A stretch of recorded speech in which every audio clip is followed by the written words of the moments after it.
Good Ishtar morning. This is ShinDo. This is Lucifera. Well, this is a special event because Lucy and I haven't done a video together in quite some time. And, well, we have a few announcements about the direction in which the ministry, the House of Hillel, is going. This very well may be the last video that Lucy and I do together. That doesn't mean that we're not going to still be doing this mostly offline as far as speaking to people about what's going on in the world and what the whore Christian church truly is. We started this over 3 years ago, she and I doing videos together, and we started it with doing videos about Christianity, what it essentially is.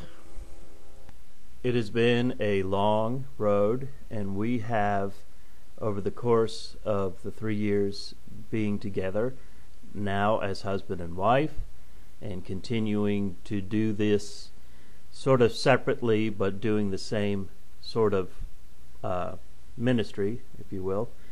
It has been a long road, and we have discovered many more things along the road. Thing is, none of it has come in any kind of dispute as to what essentially the Christian church is, which is a pagan church. The House of Hillel has evolved over time, and on my side of things it has become more of a Judeo-Luciferian form of things. I want to point out to those of you who are still following us on YouTube, and over the course of the last few years, both of us have over 1,000 subs, and we're not going to totally ignore you, although we are not going to be easy to get to anymore. The internet in general has become a place that is not receptive to our message. So it's not just that. Lucy and I are actually going to be detached from society in general. I'm not going into any detail. Those of you who know us know exactly what it is I'm talking about. You will still be able to contact us online, but we won't be going online very often in the very near future. So this is your heads up. As far as my news videos, I don't even know if I'm going to be doing many of those anymore, because there's just no point in it. I told you what was going to happen. It's happening. Now all you have to do is sit back and watch it. If you want me to give you details every day about what's going on, I gave you details about what's going on months ago before it started. We both have been warning you for some time. It is up to you to listen or to reject it. But you will see these things come to pass. And on my side of things, I am really here to help enlighten and teach you, to give you wisdom for these dark times. My main objective for the past several years was preparing the way for what now is, I know of course, as being Lucifera here. I have been preparing the way for her, although I had been preparing the way for her even before I met her. So my major part of any ministry is really drawing to a close as I become more of a figure of support for her. she has blossomed into something far more than I could have imagined or hoped for when we first started doing these videos together. So this may very well be the last video that she and I do together. Just a heads up on that. It's not a bad thing, it's not a sad thing. We have really seen this come to its fruition with the House of Hillel, and that House of Hillel will be out there in the world. If you are here in the United States of America and you want to meet us personally, then that may very well happen for those of you who are close to us. So while we're still doing these videos for the next few weeks, while we're still available, just send us a message here on YouTube, or if you have our Facebook channels, then send, or Google Plus, whatever. I'm going to move just about everything that I do as far as communication onto Facebook, onto a particular Facebook channel that I own, that I have. So me personally, if you're going to want to talk to me, I suggest that you reach out to me now, and I will give you a contact for the Facebook channel. So that's wrapping up what we're doing. We won't be as available online as we have been. So we can bookend from the beginning of our ministry, which was right after Christmas. One of the first videos that I personally did back in California when Lucy and I first met was about the pagan history of Christmas. So let's bookend these channels really with a video about the pagan origins of Easter. Just in general, Christianity is a pagan religion. Now, I don't have a major problem with the fact that they're a pagan religion. I have a major problem with the fact that they're a pagan religion and don't recognize it and call you a liar when you say that they are. Christianity, starting with the Roman Catholic Church, has had the propensity to keep itself alive by absorbing the pagan customs of the people that they conquer. This is what the Roman Catholic Church did, and now what the Roman Empire did, and now the Roman Catholic Church and her daughters, the whore in Revelation and her harlot daughters, which is the Christian Church. We are not speaking out against individual Christians. We want individual Christians to recognize what they're in. We have been telling you this for some time, that you need to come out of her those who are truly of the Spirit of God and the Spirit of godliness. And you need to take this seriously of what we say, and don't take this lightly. I found an article this morning called from Ancient Origins, Myths, Legends. It is called Reconstructing the Story of Humanity's Past, the Ancient Pagan Origins of Easter. And as I always do, I will put this article in the description box.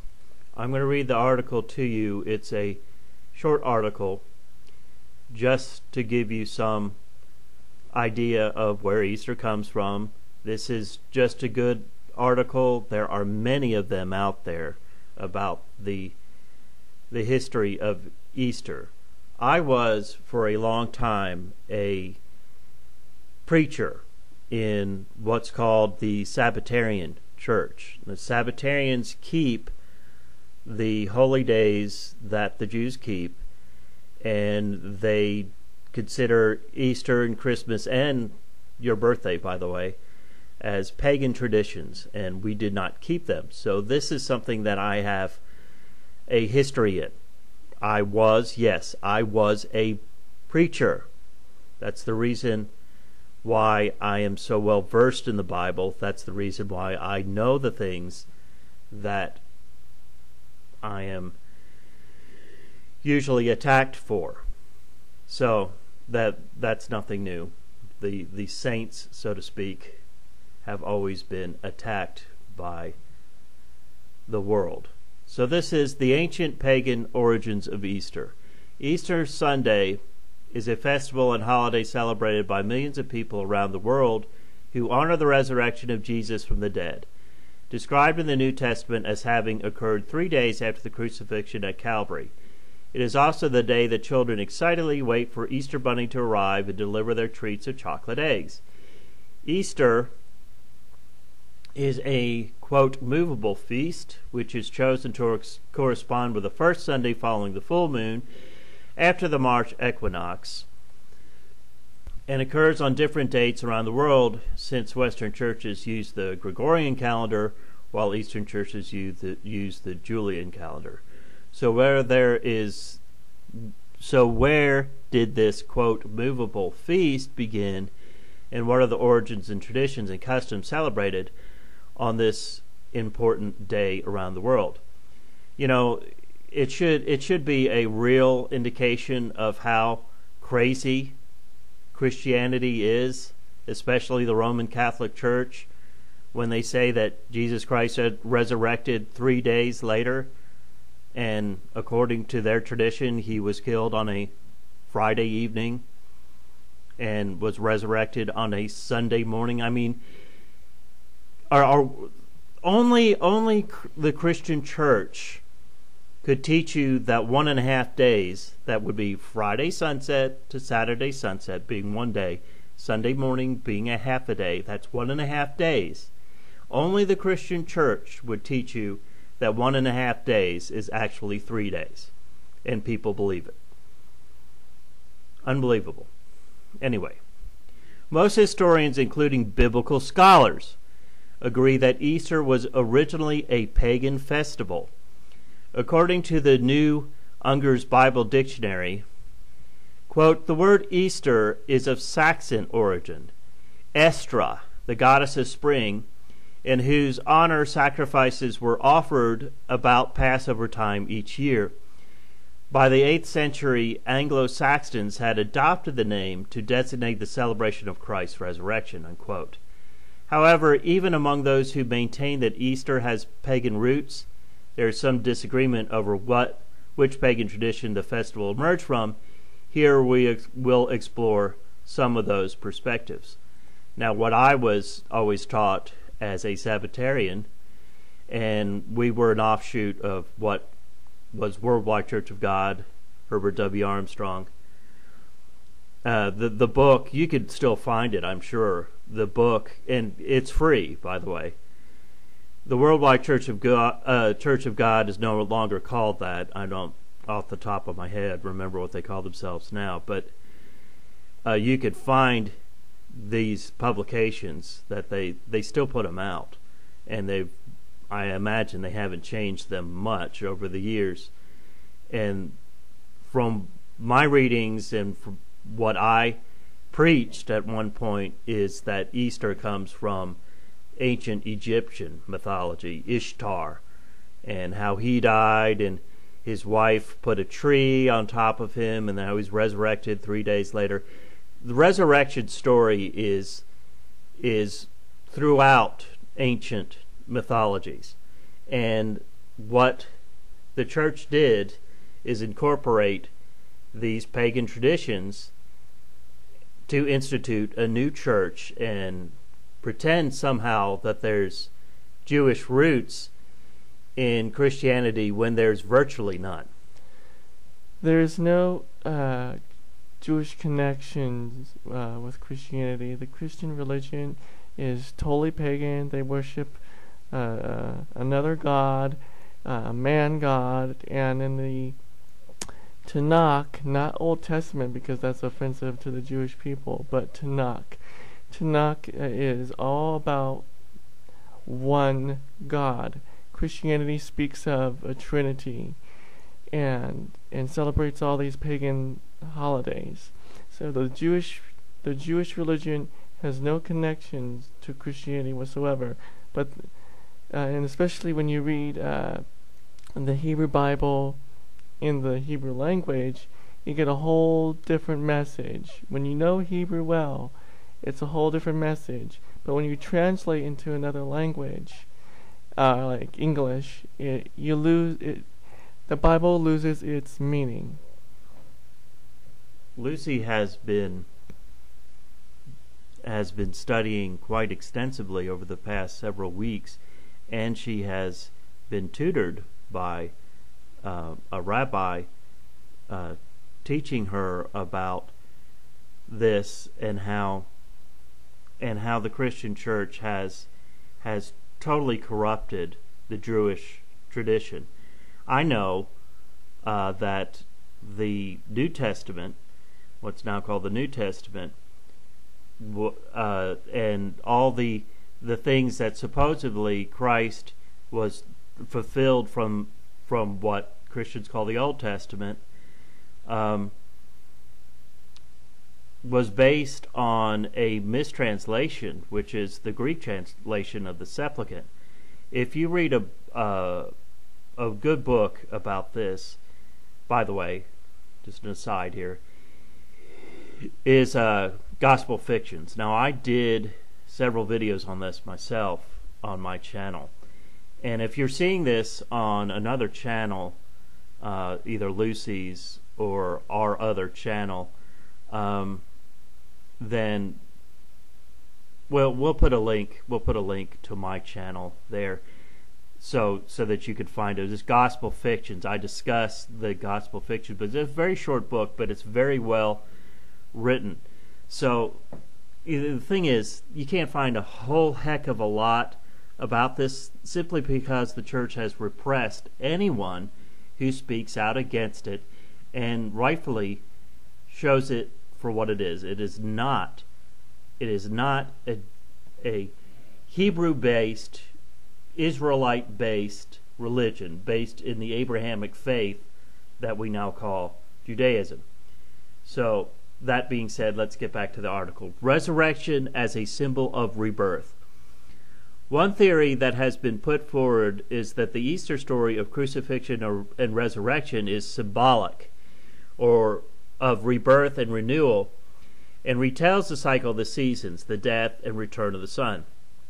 I was thinking how interesting it was the other day that we celebrate the birth of Christ during the time when things are most dead, right after the winter solstice, and we celebrate the death of Christ right after spring, which is, of course, about rebirth. So you figure that out. Everything is backwards with the Christian church. According to some scholars, such as Dr. Tony Nugent, teacher of theology and religious studies at Seattle University, a Presbyterian minister, the Easter story comes from the Samaritan legend of Dumazi and his wife Ishtar, an epic myth called the Descent of Inanna, found inscribed on cuneiform clay tablets dating back to 2100 BC. When Tammuz dies, Ishtar is grief-stricken and follows him to the underworld. In the underworld, she enters through 7 gates, and her worldly attire is removed. Quote, naked and bowed low, unquote, she is judged, killed, and then hung on display. In her absence, the earth loses its fertility, crops cease to grow, and animals stop reproducing unless something is done. All life on earth will end. You know, in the tradition of the Tanakh, what Christians call the Old Testament, and yes, that's offensive to Jews, so I'm trying to be non-offensive here, but in what Christians call the Old Testament, you'll find that God does not particularly like his people keeping pagan customs and pagan traditions. He comes after them on numerous occasions for doing this, but now you mention this to a traditionalist Christian, and it's almost as though you're spitting in their face. It is hard to believe. I guess it's not, because I mean, if you look at the history of mankind, it's the people who are the true prophets of God who are the most vilified, the ones who are most discriminated against, the ones who are most persecuted. Christians worldwide, you don't really know persecution. Sure, there's Christians who are persecuted in countries around the world, in Muslim countries primarily. Yes, it happens. But if you're in this country, let me tell you something. You don't know anything about persecution in comparison to what people like Lucy and I deal with on a daily basis. Okay, back to the article. After Inanna had been missing for 3 days, her assistant goes to the other gods for help. Finally, one of them, Enki, creates 2 creatures who carry the plant of life and water of life down to the underworld, sprinkling them on Inanna and Damuzi, resurrecting them and giving them the power to return to the earth as the light of the sun for 6 months. After the 6 months are up, Tammuz returns to the underworld of the dead, remaining there for another 6 months, and Ishtar pursues him, prompting the water god to rescue them both. Thus were the cycles of winter, death, and spring life. Dr. Nugent is quick to point out the drawing parallels between the story of Jesus and the epic of Inanna. Quote, doesn't necessarily mean that there wasn't a real person, Jesus, who was crucified, but rather that, if there was, the story about the structured and embellishment in accordance with a pattern that was very ancient and widespread, unquote. Boy, what a bunch of double talk. Isn't it interesting? I mean, this is like car salesman. This is like Politico talk, what I just read this person wrote. It doesn't necessarily mean that Jesus didn't exist, that he wasn't crucified on a cross. However, this story has been around for millennia before this quote historical unquote character was around, the person we call Jesus Christ. So it had been around for many, many years, but the fact that it had been around for many, many years doesn't mean that the Christian church just adopted it. It still could have happened. It's interesting to watch Christians jump through these hoops to try to explain their religion. The Samaritan goddess Inanna is known outside of Mesopotamia by her Babylonian name, quote, Ishtar. In ancient Canaan, Canadian, Ishtar is known as Astaroth, and her counterparts in the Greek and Roman pantheons are known as Aphrodite and Venus. In the 4th century, when Christians identified the exact site of Jerusalem where the empty tomb of Jesus had been located, they selected the spot where a temple of Aphrodite, Ashtar, Ishtar, Inya stood. The temple was torn down, and so the Church of the Holy Sepulchre was built, the holiest church in the Christian world. Now, how interesting is that? Did you know that the Church of the Holy Sepulchre was built where they were worshiping Aphrodite?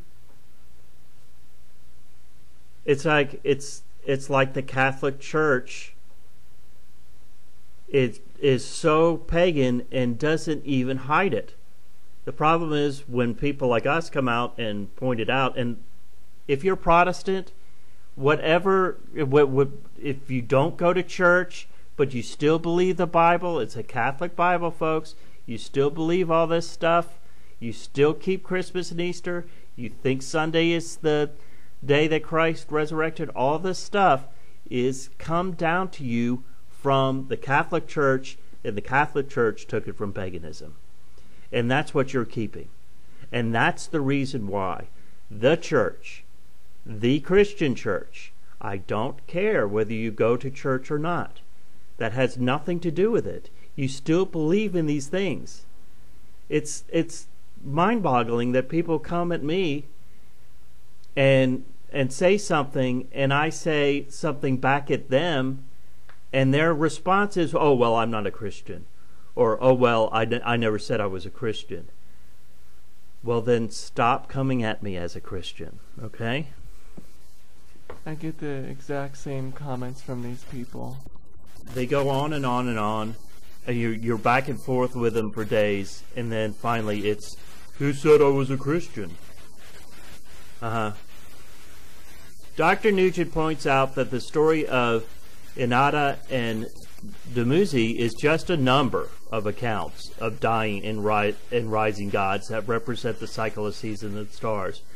For example, the resurrection of the Egyptian Horus, the story of Mithras, who was worshipped in springtime, and the tale of Dionysus, resurrected by his grandmother. Among these stories are prevailing themes of fertility, conception, renewal, descent into darkness, and the triumph of light over darkness, or good over evil. It is a theme that people have been doing for thousands and thousands of years. And what happens is somebody else sees what they're doing, like Paul did in the New Testament, like Paul did in the epistles. He sees that something that they could take advantage of, and they use it to make themselves grandiose and to make themselves money. This is the tradition that has been handed down for years and years and years. It's just simply called the Christian Church now. This is why Judaism appeals to me. It doesn't have all this garbage, this paganism, and this is why I have come out and brought Judaism, and I'm combining it with Luciferianism. And again, Lucifer means light bearer, and it's all about going out there and sharing knowledge and wisdom with people. It has nothing to do with a pagan god. Lucifer is a word describing light, or light bearer, someone who gives knowledge and wisdom. And so, Judeo-Luciferianism that I'm doing, I'm coming out and sharing knowledge and wisdom with you people, and confronting the Christian Catholic Church, and exposing the lies, exposing the hypocrisy. And this is what I'm here to do, and to help you grow and to become a better person, and to go and to walk away from lawlessness, and to follow the law of spirit, and to be a better person.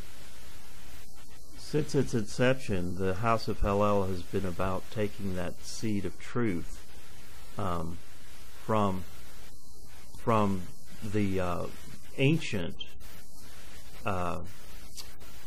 Abrahamic faith, and that would be what we now call Judaism, in its ancient tradition, in its tradition that has been handed down through the Hebrews for many, many millennia. Not necessarily what you see in the Jewish tradition today. Not necessarily. We're here to confront the Pharisees of Judaism and of Christianity.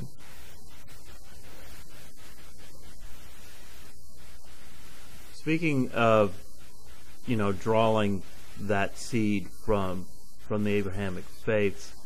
We have a video about that. Now, this is the first video that we show to new members of the House of Hillel, and that is the Superman video. So here you'll find that the Superman's mentioned in a couple of our videos,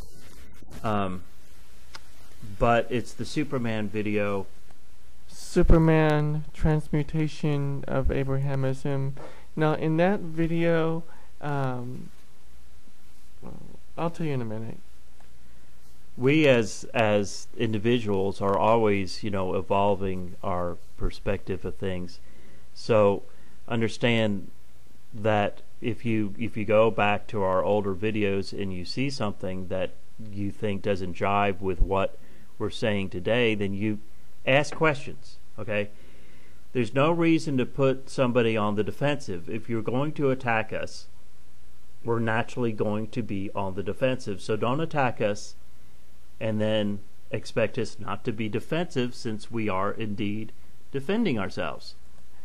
Since the time I made that that Superman video, my path has evolved over time. So what I said in that video, some of it may not apply now. So just to let you know and let you know what's going on. As in always, as we have made clear from the onset, Lucy represents this light and I represent this darkness, and it is a balance that we're maintaining, the two of us together. So understand, if I say something that you may think is disputing what Lucy might say, it may not necessarily be the case. You see, I don't see things the way most Westerners do. I am a Westerner, of course. However, I've adopted an Eastern spiritual methodology, which is that what we see as contradictory is not contradictory, but part of a oneness. Form is emptiness, emptiness is form. So, point being, just ask. Just ask. And again, don't attack us. There's no reason to attack us. We are not attacking you. Let's get this straight. We are not here to attack individuals, right?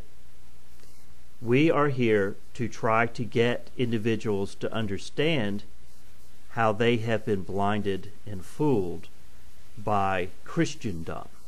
Okay, that is our main purpose. That's still our main purpose, is to expose Christendom. We are here to teach and to correct.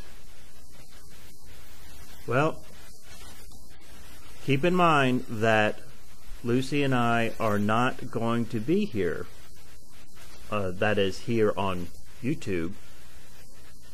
Those of you who are especially interested in what we're doing, you will find a way to contact us.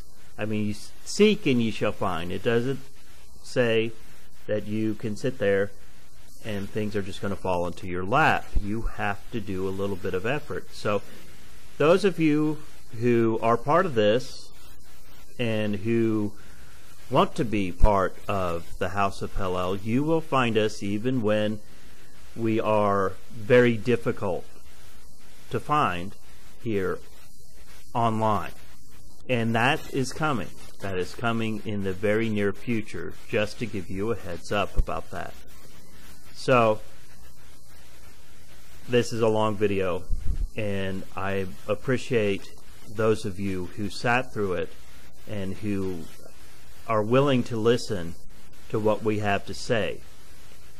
I am always interested in hearing what other people have to say, as long as you present your argument with respect and do not attack me. Okay, folks, I am not the Satan, okay?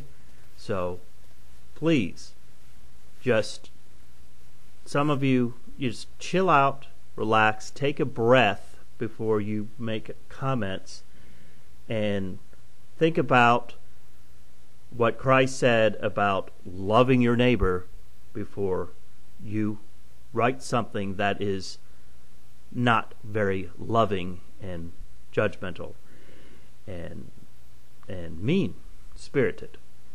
So, wrapping it up, everyone, enjoy your holiday weekend. I'm sure many of you got days off for this, regardless of what your faith is. So enjoy yourself. Keep in mind of what's going on in the world, but don't let that determine how you're going to feel every day. There's no reason for those of us who are part of the Spirit of godliness, part of that Holy Spirit, which is that which we call as Gnostics Sophia. That breath of life that breathes through us. There is no reason for us to fear in the world to come, because we will be sustained and we will be nurtured and we will survive. Always keep that in mind, even in what seems to be very, very dire times. This is ShinDo. And this is Lucifera. Shalom. Signing off.